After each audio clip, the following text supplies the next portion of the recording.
मार काट मने रोशन रोही ले जही तो कहियो उठा के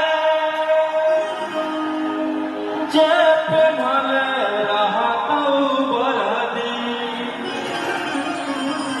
कि एक ना एक दिन करे पड़तो सरेंडर